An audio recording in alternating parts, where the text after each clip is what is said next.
बच्चों, नमस्ते। कैसे हैं आप? उम्मीद करती हूँ आप स्वस्थ होंगे, अपने घरों पे होंगे और सुरक्षित होंगे।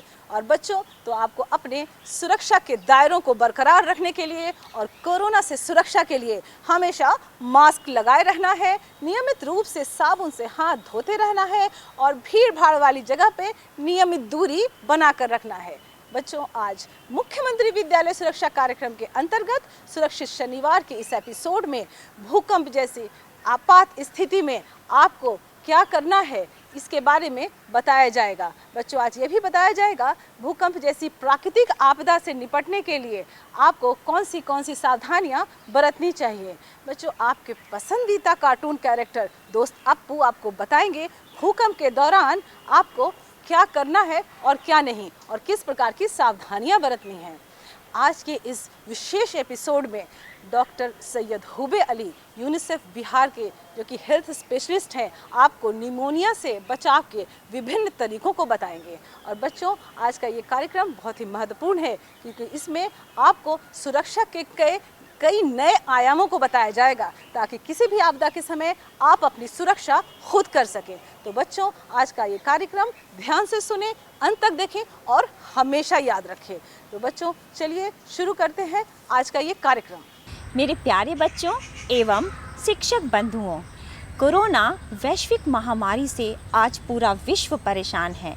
इस वैश्विक महामारी से बचने हेतु भारत सरकार अपने स्तर से बहुत प्रयास कर रही है। इसी प्रकार हमारी बिहार सरकार के शिक्षा विभाग के द्वारा 10 अक्टूबर से लेकर 30 नवंबर तक जन आंदोलन जागरूकता अभियान चलाया जा रहा है।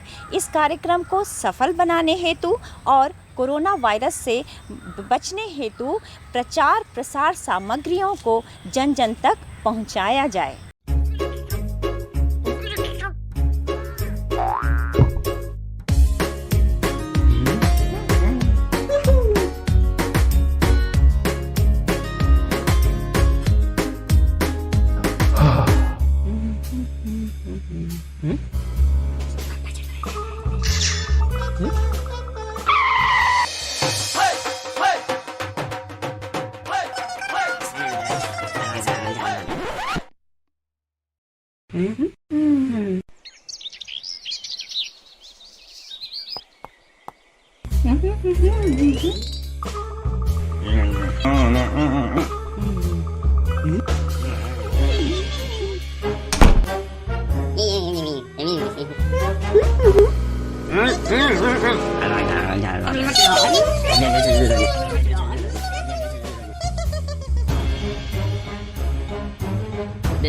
Se le COVID ke cara dia. Dia kata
मेरे प्यारे बच्चों, नमस्कार। आइए आज हम लोग भूकंप एक प्राकृतिक आपदा है, इसके लिए क्या करें और क्या ना करें। भूकंप क्या है? भूकंप का मतलब भूमि का कंपन। हिमालय से नजदीक होने के कारण भूगर्भ में प्लेटों के टकराने की संभावना ज्यादा रहती है। इन क्षेत्रों में जमीन के अंदर फॉल्ट लाइन के कारण चट्टानों के टकराने से भूकंप का खतरा ज्यादा होता है। दोनों के बीच की वह जगह जहां से भूकंप का कंपन शुरू होता है वह भूकंप का केंद्र कहलाता है। भूकंप आने की सूचना हमें पहले से नहीं होती है। आप देख रहे हैं कि बच्चे भूकंप की मॉक ड्रिल कर रहे हैं, जिसमें यह खोज व बचाव टीम का कार्य कर रहे हैं। हम जानते हैं कि भूकंप एक ऐसी आपदा है जो अतिथि की तरह बिना बताए आती है। इसके आने की कोई तिथि या समय नहीं होता है। भूकंप आने से पूर्व, भूकंप के दौरान, भूकंप आने के पश्चात क्या करें और क्या ना करें, इसके बारे में जानकारी रखनी चाहिए। भूकंप आने से पूर्व घर के सीलिंग में झूमर, लाइट वगैरह मजबूती से टंगे होने चाहिए। दीवार पर लगे सेल्फों को मजबूती से कसा होना चाहिए। भारी वस्तुओं को नीचे के सेल्फ में रखना चाहिए। अलमारी को दीवार से मजबूती से कसा होना चाहिए। भूकंप के पूर्व मॉक ड्रिल करते रहें। भूकंप से बचने का अभ्यास करें। डक, कवर, होल्ड, झुको, ढको, पकड़ो। भूकंप के समय हमें भगदड़ नहीं मचाना चाहिए। हमें मजबूत टेबल, फर्नीचर के नीचे बैठ जाना चाहिए। भूकंप के मूल मंत्र झुको, ढको और पकड़ो की प्रक्रिया अपनानी चाहिए। झटके आने तक हमें घर के अंदर ही रहना है। अगर हम बेड के ऊपर हैं तो भी हमें सिर को सबसे पहले बचाने के लिए तकिए को सिर के ऊपर रख लेना चाहिए। तस्वीर के अनुसार आप देख रहे हैं कि जब हम टेबल के नीचे झुको, ढको, पकड़ो करते हैं तो हमें टेबल के पैर को अच्छी तरह पकड़ कर रखना चाहिए, क्योंकि उस समय धरती हिल रही होती है और हम उसके साथ कहीं खिसक कर चोट न लग जाए, इसलिए उसको पकड़ कर रखना चाहिए। अगर हम बेड के ऊपर हैं तो भी हमें सिर को सबसे पहले बचाने के लिए तकिए को सिर के ऊपर रख लेना चाहिए। अगर हम स्कूल में हैं तो बैग से अपने सिर को ढक लेना चाहिए। अगर हम घर में हैं या किसी अन्य जगह हैं जहां हमारे पास कोई साधन नहीं है तो हमें हाथों को मोड़कर सिर को ढक लेना चाहिए। अगर हम कार के अंदर हैं या गाड़ी के अंदर हैं तो गाड़ी को किनारे ले जाकर खड़ा कर देना चाहिए। ऐसे समय में अगर हम पुल के ऊपर हैं तो पुल के ऊपर से जल्दी से निकलने का प्रयास करना चाहिए। फ्लाईओवर, ऊंची बिल्डिंग, बड़े पेड़, टेलीफोन के खंभे एवं बिजली के तार आदि से दूर रहना चाहिए। भूकंप के दौरान मेन स्विच ऑफ कर देना चाहिए और जब भूकंप के झटके रुक जाएं तो बाहर खुले स्थान में निकल जाना चाहिए। भूकंप के पश्चात जब झटके रुक जाएं तो हमें खुले मैदान में आ जाना चाहिए। मकान एवं विद्यालय के संदर्भ में यह ध्यान रहे कि हमें मकान की ऊंचाई से 1.5 गुना से ज्यादा दूरी पर खड़ा होना चाहिए। हमें भयभीत नहीं होना चाहिए। हमें पंक्तिबद्ध होकर बाहर निकलना चाहिए।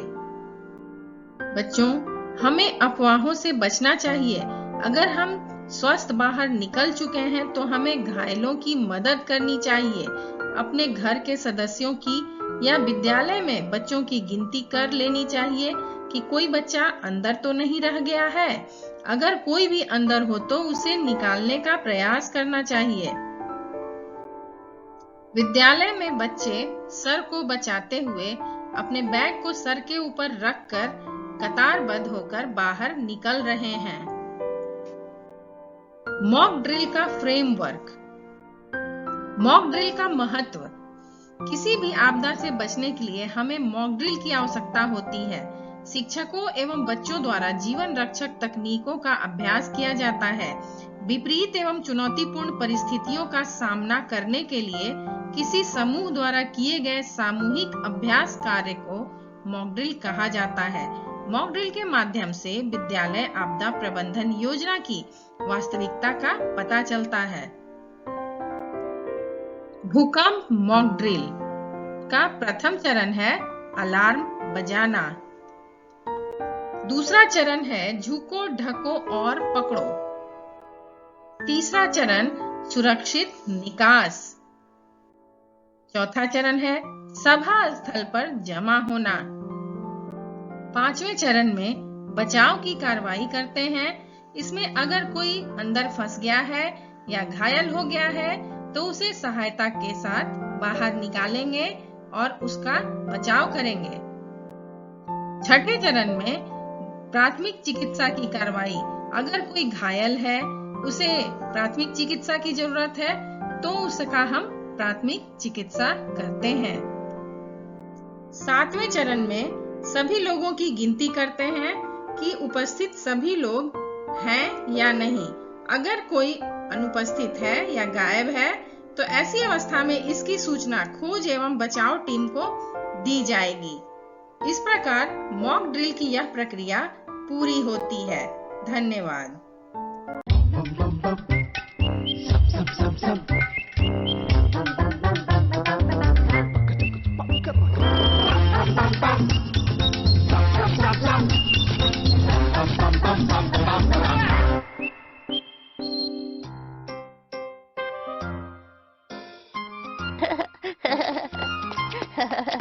रुक धम्पू, रुक दे।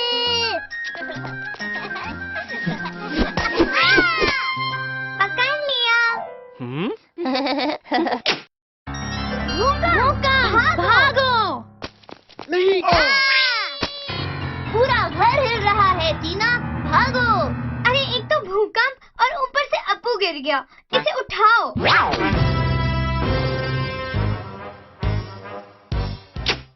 हम बच गए अप्पू, भूकंप गया, भूकंप गया। कोई भूकंप नहीं आया, ये मेरी नई इन्वेंशन है, मसाज चेयर। तभी हमारा अप्पू और भी फिट लग रहा है। अगर सचमुच का भूकंप होता तो क्या करते? ये ठीक पूछा तुमने।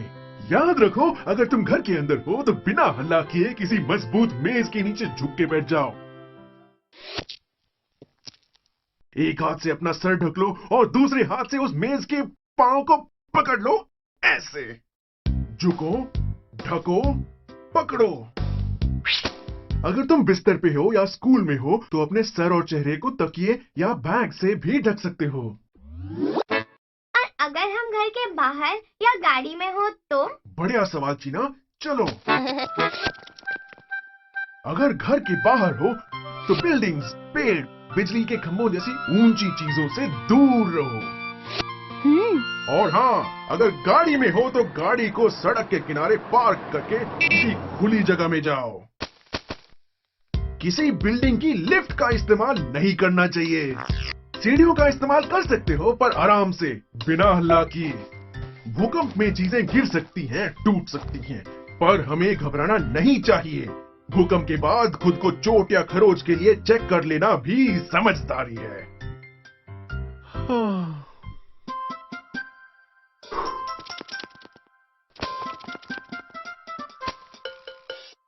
भागो! अप्पू, हल्ला बिल्कुल मत करना।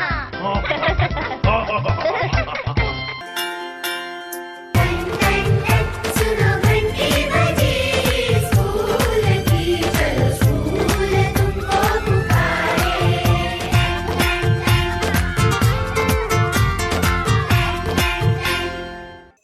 नमस्कार बच्चों, अभी आपने 20 नवंबर को विश्व बाल दिवस मनाया।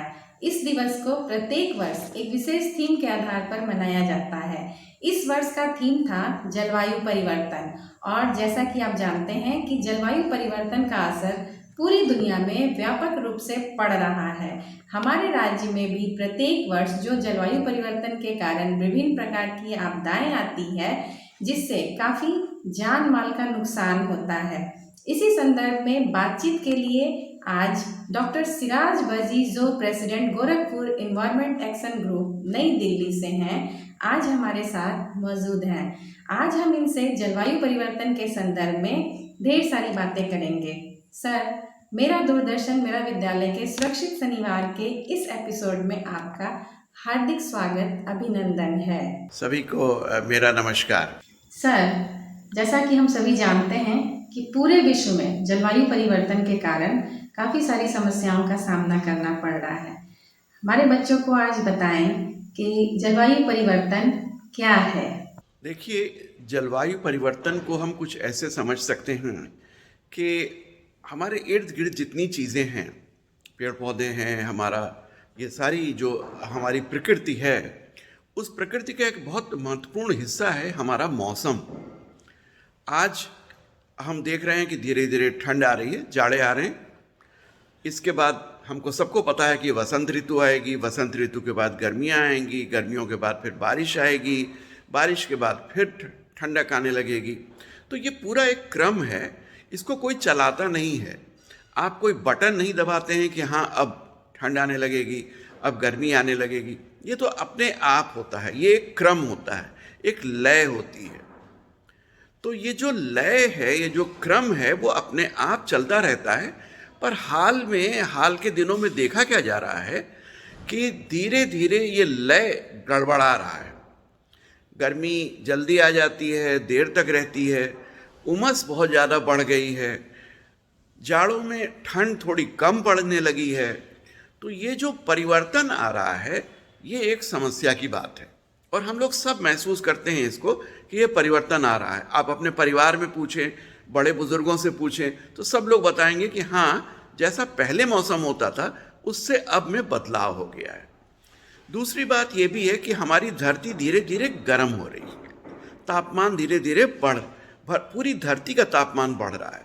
तो ये दो चीज़ें हैं कि जो जलवायु परिवर्तन हमारी, जिसके वजह से हम लोगों को महसूस होती है, हम लोगों को दिखाई देती है। सर, इसी से संबंधित दूसरा प्रश्न है और बच्चे जानने के लिए उत्सुक हैं कि जलवायु परिवर्तन के कौन कौन से कारक हैं। तो ये जो हम लोग कह रहे हैं अभी कि जो जलवायु परिवर्तन हो रहा है, इसके कारण क्या हैं? तो एक कारण तो बहुत बड़ा ये है कि हमारे धरती के ऊपर जो कार्बन डाइऑक्साइड है वो बहुत बढ़ गई। आप सबको पता है कि हम लोग ऑक्सीजन लेते हैं और कार्बन डाइऑक्साइड निकालते हैं, लेकिन कार्बन डाइऑक्साइड की मात्रा बहुत ज़्यादा बढ़ गई।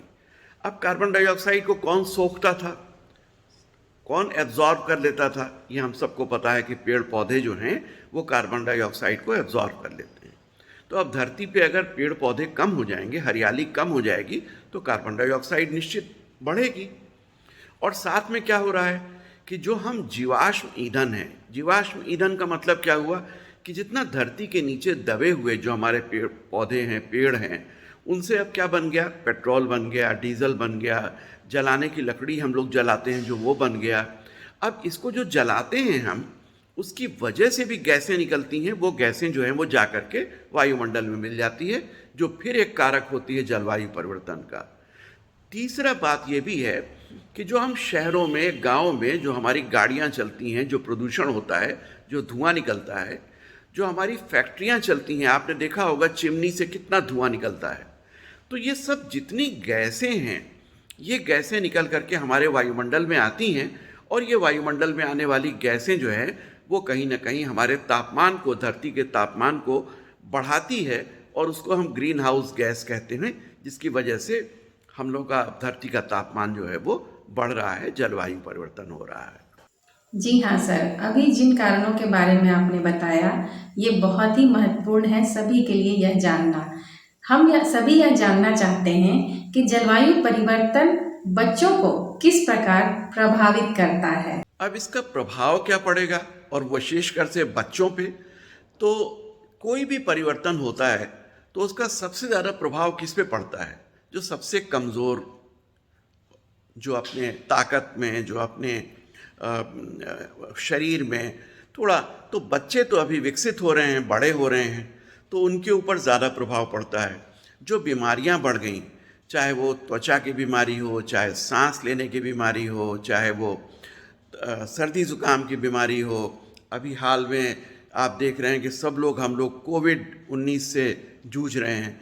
तो ये जो बीमारियां हैं वो बीमारियां बढ़ती हैं अगर जलवायु परिवर्तन होगा तो। पहली बात तो ये है। दूसरा क्या है कि जलवायु परिवर्तन की वजह से अब आंधी तूफान, बाढ़, सूखा, ये सब ज़्यादा होने लगा, क्योंकि बारिश अलग अलग समय पे होने लगी। जो पहले का समय था वो नहीं होती है। ज़्यादा बारिश एक ही दिन में हो जाती है।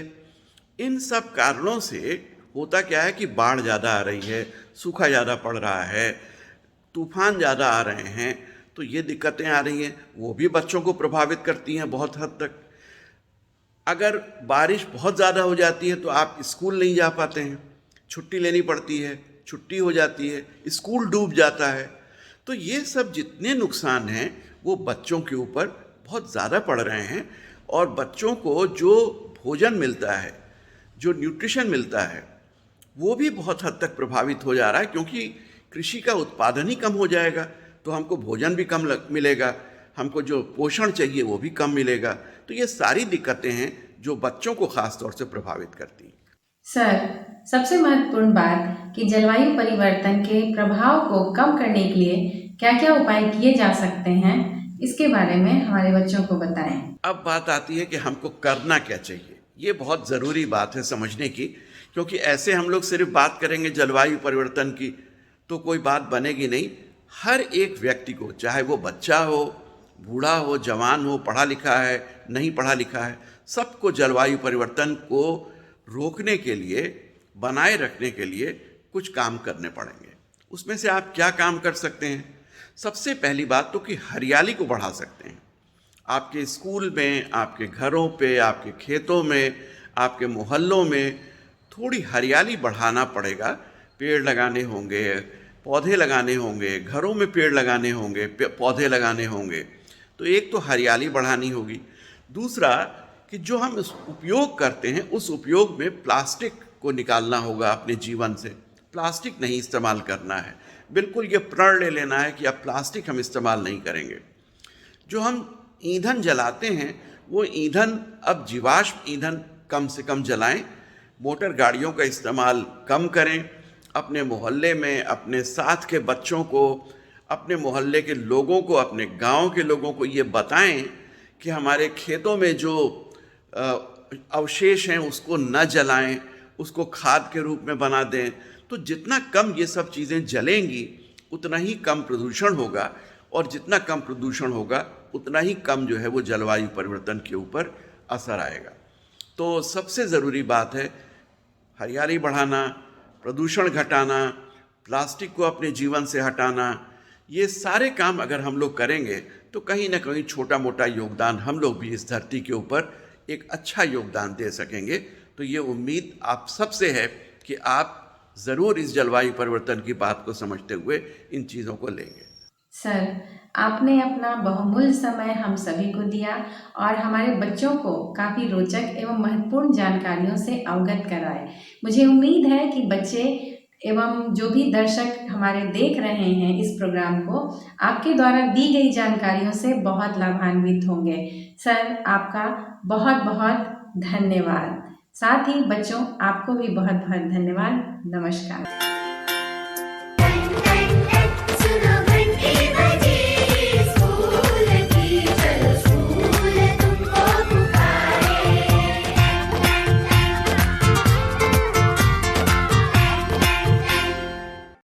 पिछले कुछ वर्षों से जलवायु में तेजी से परिवर्तन हो रहा है। मौसम की तो अपनी ही खासियत होती है, लेकिन अब उसका भी ढंग बदल रहा है। गर्मियाँ लंबी हो रही हैं और सर्दियाँ छोटी। पूरी दुनिया में ऐसा ही हो रहा है। यही है जलवायु परिवर्तन। जलवायु का अर्थ है किसी क्षेत्र में लंबे समय तक औसत मौसम का होना। अतः जब किसी क्षेत्र विशेष के औसत मौसम में परिवर्तन आता है तो उसे जलवायु परिवर्तन, क्लाइमेट चेंज कहते हैं। जलवायु परिवर्तन सदियों या उससे अधिक समय में होने वाली जलवायु में दीर्घकालिक परिवर्तनों से है। यह मुख्य रूप से जीवाश्म जैसे कोयला, तेल और प्राकृतिक गैस को जलाने के कारण पृथ्वी के वातावरण में तेजी से बढ़ते ग्रीन हाउस गैसों के कारण हो रहा है। जलवायु परिवर्तन का होना पूरे विश्व में चिंता का विषय है।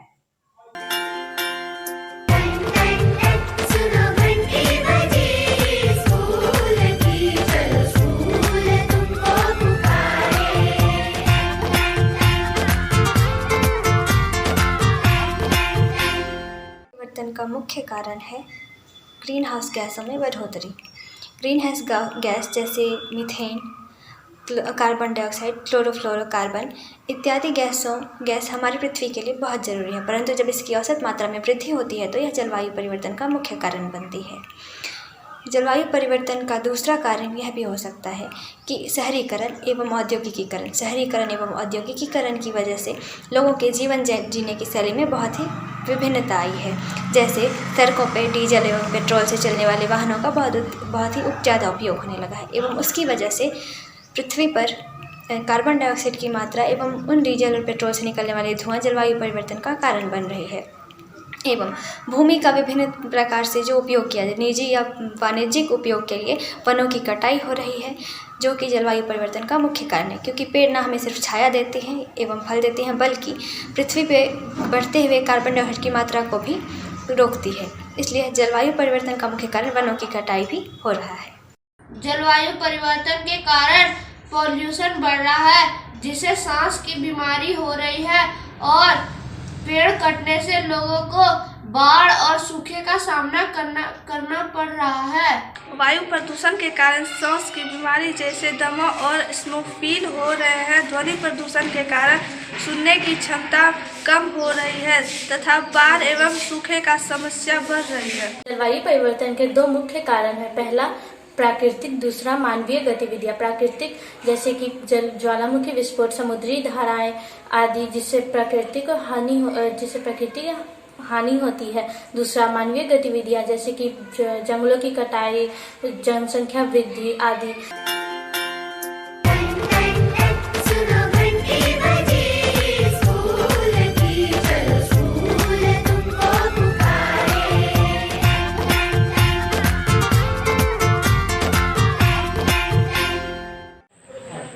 जलवायु परिवर्तन के प्रभाव: सूखा पड़ रहा है, अत्यधिक गर्मी पड़ रही है, बाढ़ आ रही है, ग्लेशियर पिघल रहे हैं, बच्चे अत्यधिक बीमार पड़ रहे हैं, चर्म रोग बढ़ रहे हैं, कई तरह के जीव जंतु जो है वो विलुप्त हो रहे हैं।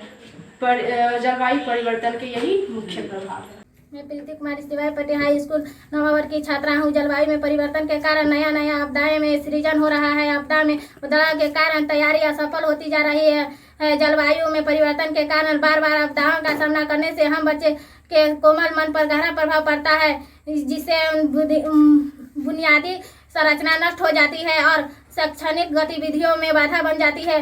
भोज्य पदार्थ में पोषण के कमी के कारण कुपोषण बढ़ जाती है, जिससे हम बच्चों जलवायु घटना जैसे अधिक गर्मी, मानसिक दबाव के बढ़ने के कारण हम बच्चों के शैक्षणिक कार्य में बाधा बन जाती है।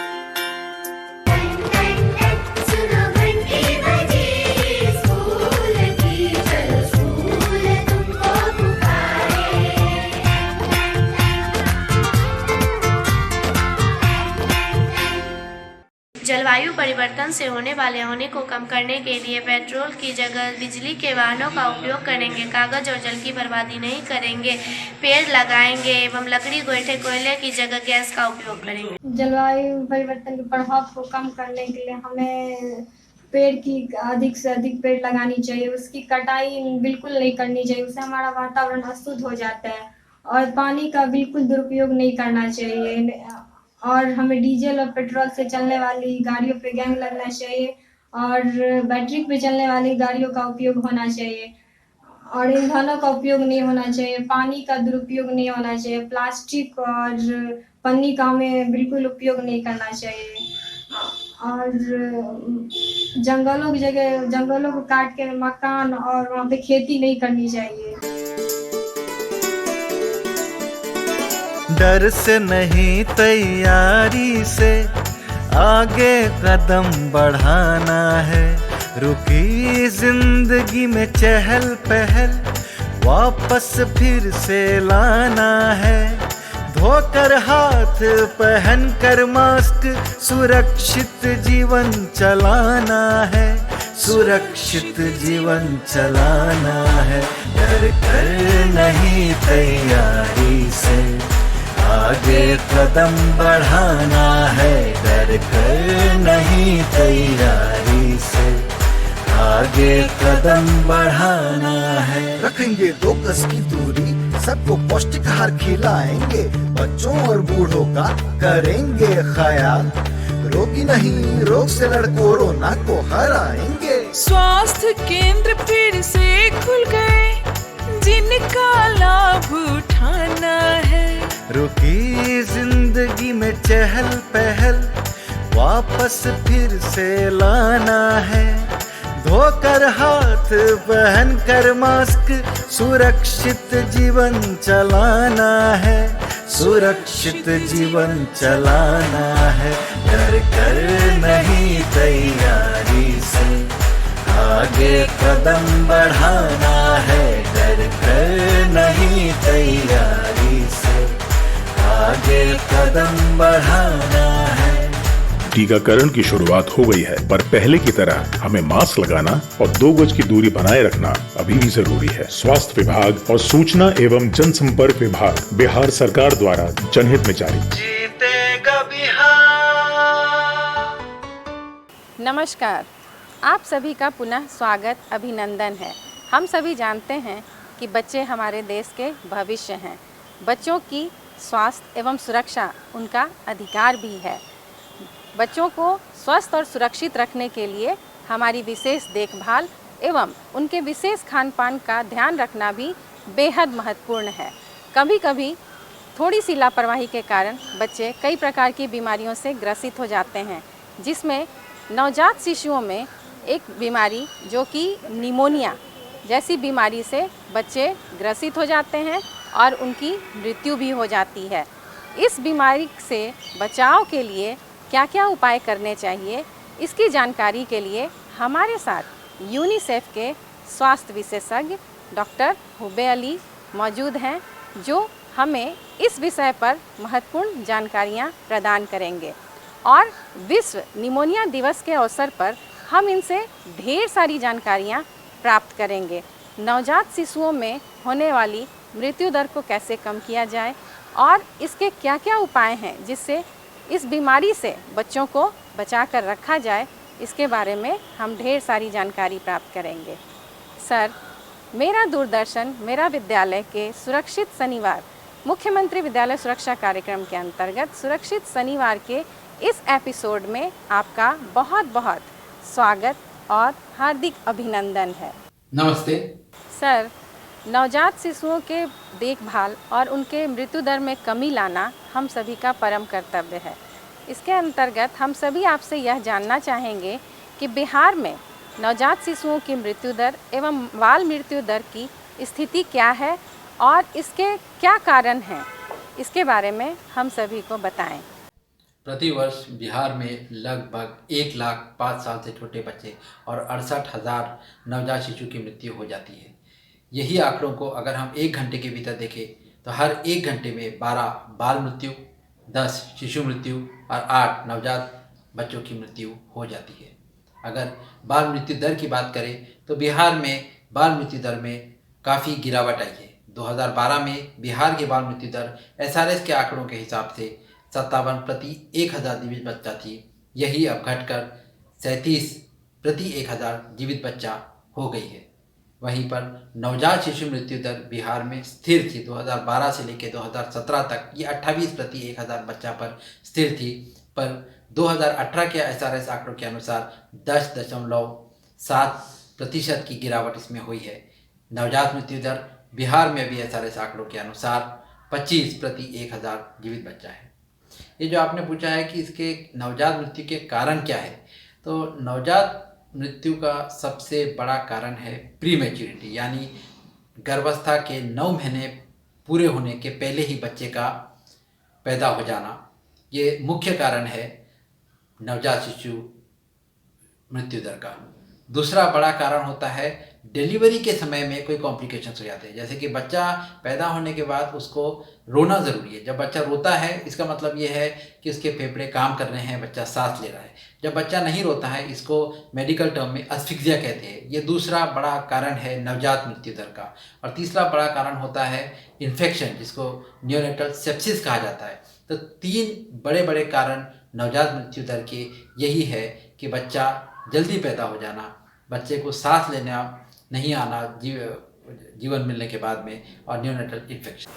सर, अभी आपने इतने सारे कारणों को बताया। इसी से संबंधित हमारा दूसरा प्रश्न यह है कि नवजात शिशुओं को निमोनिया से, मृत्यु से कैसे बचाया जा सकता है, इसके बारे में भी हमें जानकारी दें।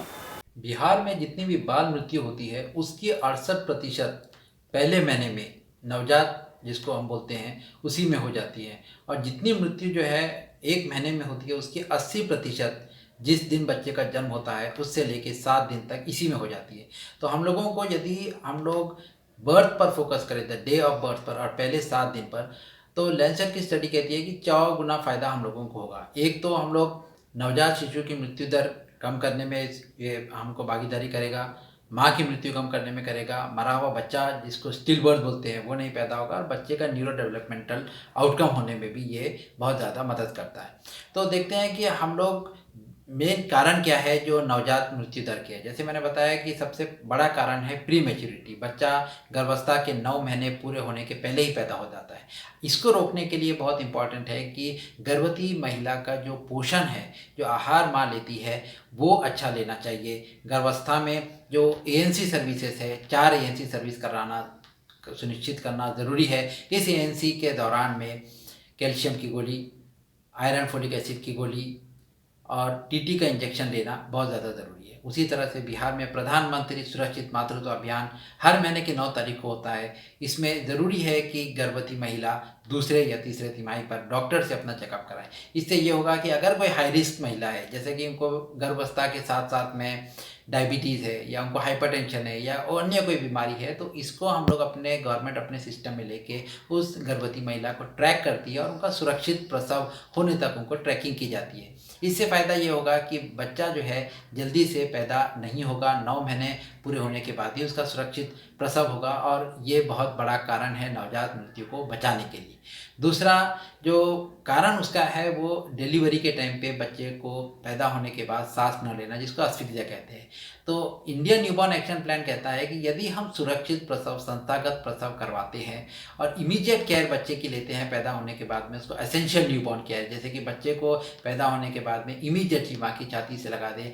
स्टडीज़ ये बताती है कि माँ का दूध अगर बच्चा 1 घंटे के भीतर लेना शुरू कर देता है तो 13% बाल मृत्यु दर या 22% नवजात मृत्यु दर को केवल माँ के दूध पीने की वजह से उसकी नहीं हो पाती है, कम हो जाती है। दूसरा इम्पॉर्टेंट कारण ये है कि जो बच्चा पैदा होता है उसको गर्म रखना बहुत ज़्यादा ज़रूरी। लोग नहलाने के बच्चे को गड़बड़ करते हैं, वो नहीं करना चाहिए। बच्चे को अगर हम लोग गर्म रखेंगे, उसको सुरक्षित रैप करके रखेंगे तो हाइपोथर्मिया नहीं होता है। ये भी एक मुख्य कारण नवजात मृत्यु का, तो इससे भी बच सकता है। मतलब डिलीवरी के दौरान जो भी उपाय है सुरक्षित प्रसव के, यदि वो करते हैं तो नवजात मृत्यु को हम लोग टाल सकते हैं।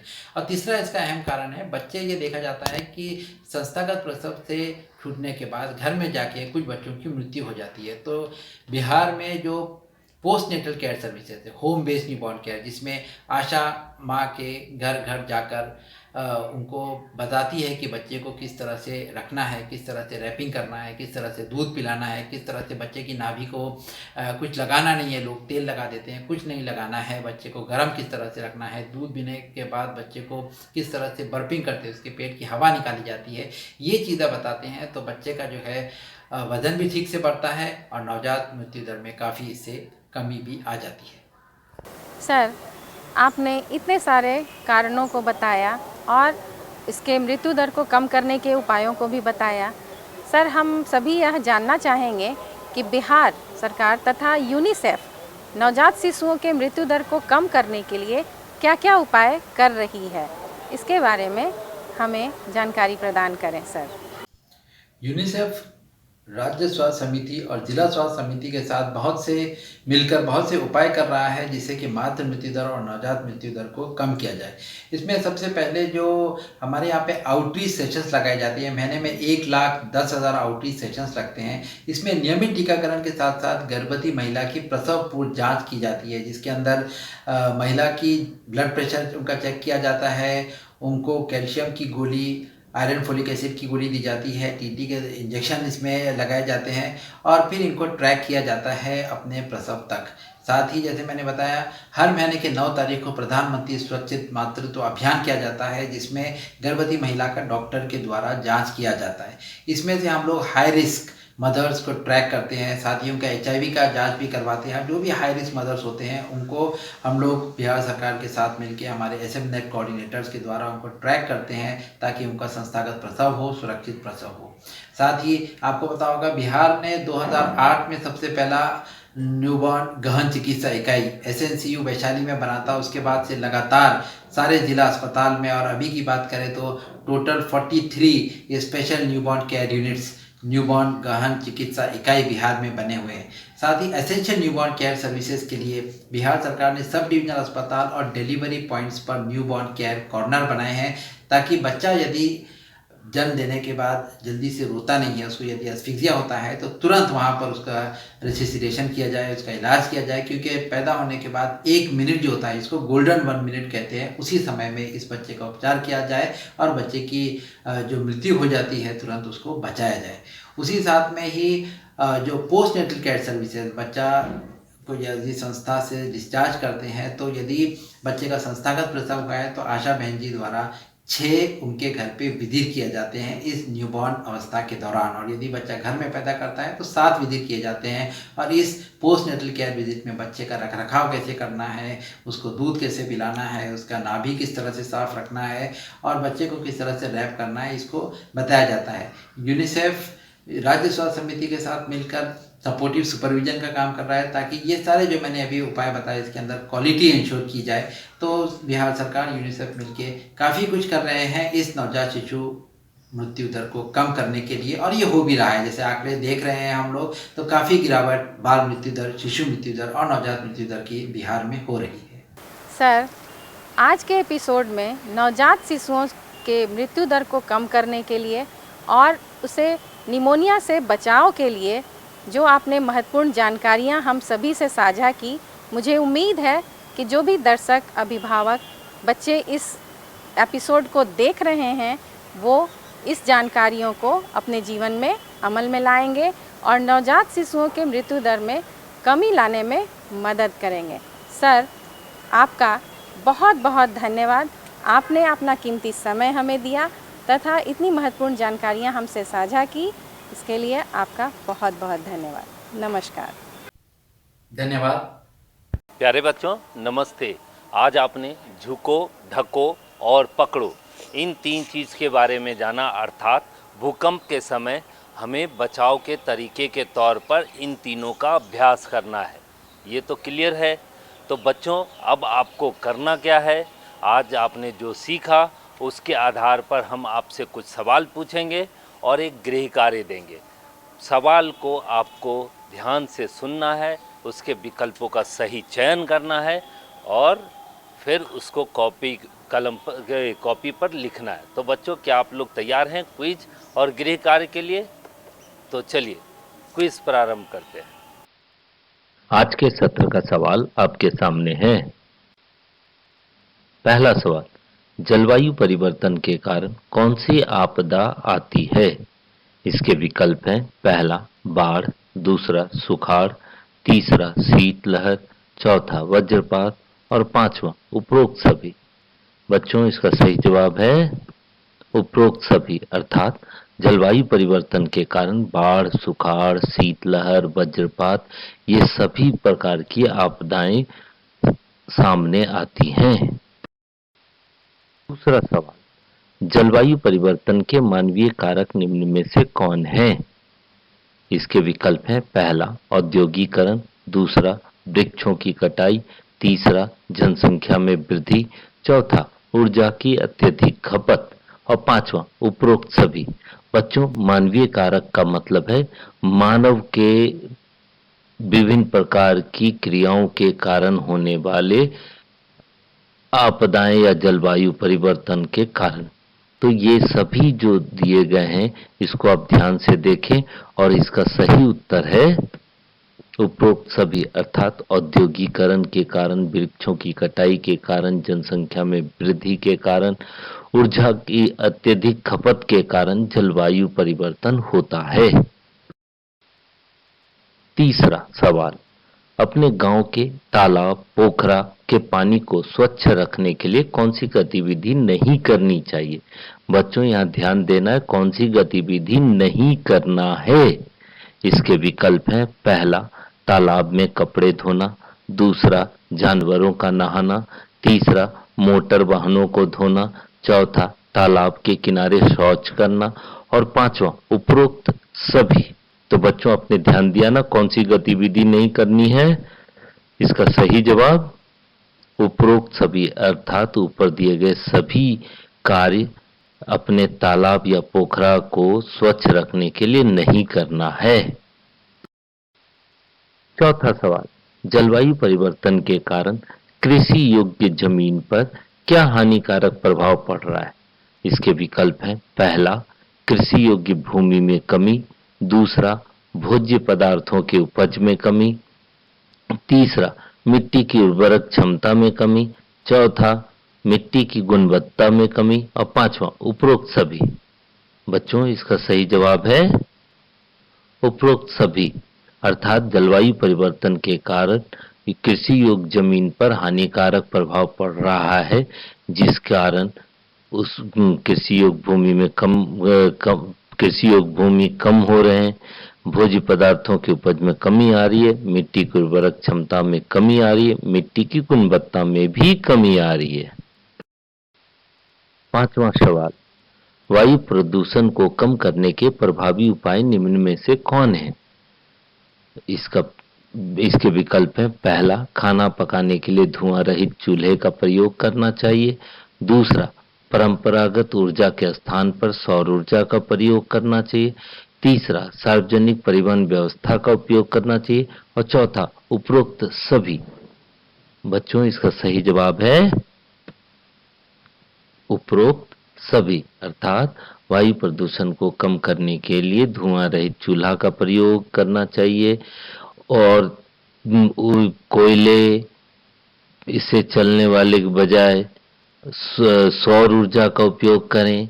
सार्वजनिक परिवहन व्यवस्था का उपयोग करने से क्या होगा कि गाड़ियों की संख्या सड़कों पर कम जाएगी, तो इन सभी से वायु प्रदूषण कम होंगे। छठा सवाल, पर्यावरण की सुरक्षा के लिए पेड़ पौधे लगाना क्यों महत्वपूर्ण है? तो इसके विकल्प हैं, पहला पेड़ पौधे मिट्टी को बांधे रखते हैं और मिट्टी कटने से रोकते हैं, दूसरा पेड़ पौधे से भूस्खलन की संभावनाएं कम होती हैं, तीसरा पेड़ पौधे वातावरण में विषैली गैसों को घुलने से रोकता है, चौथा पेड़ पौधे होने से वातावरण में ऑक्सीजन की वृद्धि होती है और पांचवा उपरोक्त सभी। तो बच्चों इसका सही जवाब उपरोक्त सभी, अर्थात पर्यावरण की सुरक्षा के लिए पेड़ पौधे लगाना बहुत ही महत्वपूर्ण है। अभी तक हमने आपसे 6 प्रश्न पूछे, अब वक्त है गृह कार्य का। आज आपने भूकंप से होने वाले खतरे एवं इससे बचाव के बारे में जाना और सीखा। अब आपको करना क्या है? आज जो आपने सीखा, जो जानकारी प्राप्त की, उसे अपने माँ पिताजी भाई बहन एवं अपने मित्रों तथा सहपाठियों को बताएं और भूकंप से बचाव के लिए झुको ढको और पकड़ों का निरंतर अभ्यास करें। तो बच्चों यह था इस सप्ताह का क्विज और गृह कार्य। अगले शनिवार को हम फिर मिलेंगे एक नए क्विज और एक नए गृह कार्य के साथ। तब तक घर पर रहें, सुरक्षित रहें। बच्चों नमस्कार, आप सभी को मेरा बहुत बहुत प्यार। बच्चों आज आपने इस कार्यक्रम में भूकंप जैसी आपात स्थिति से निपटने के बारे में, उसके विभिन्न तरीकों और उपायों के बारे में जाना। साथ ही भूकंप जैसी प्राकृतिक आपदा से हमें कैसे बचना चाहिए और कौन कौन सी सावधानियां बरतनी चाहिए, ये भी आज आपने इस कार्यक्रम में जानकारी प्राप्त की। और कार्यक्रम के बीच में आप सभी को हमारे दोस्त अपू के द्वारा बहुत सी महत्वपूर्ण जानकारियाँ भी दी गई। बच्चों, आज के इस कार्यक्रम में हमारे साथ डॉक्टर सैयद हुबे अली, जो कि बिहार यूनिसेफ पटना के स्वास्थ्य विशेषज्ञ हैं, उनके द्वारा भी आप लोग को निमोनिया जैसी जानलेवा बीमारी से बचने के विभिन्न उपायों के बारे में भी बताया गया। बच्चों, इन सभी कार्यक्रम में बताई हुई बातों से जुड़े हुए बहुत से प्रश्न आपसे पूछे गए और आप लोग को एक होमवर्क भी दिया गया जो कि आपको करना है। मुझे उम्मीद है आज का ये कार्यक्रम आप लोग के लिए बहुत ही रोचक और महत्वपूर्ण था। बच्चों, आज आपने जो भी सीखा और जाना वो सिर्फ आप अपने तक सीमित ना रखें, बल्कि अपने दोस्तों, परिजनों, आस पड़ोस, माता पिता सभी को बताएं। तो फिर अगले शनिवार को मैं एक नए विषय पर बहुत सारी जानकारियां लेकर फिर से आपसे मिलूंगी। तो अगले शनिवार को सुबह 9 बजे डीडी बिहार चैनल पर और शाम को 4 बजे इस कार्यक्रम को देखना ना भूलें। थोड़ी सी सहजता, सावधानी और तत्परता के साथ अपने आप को सुरक्षित रखें। तो अगले शनिवार तक का मैं आपका इंतज़ार करूंगी। घर पर रहें, सुरक्षित रहें। नमस्कार, धन्यवाद।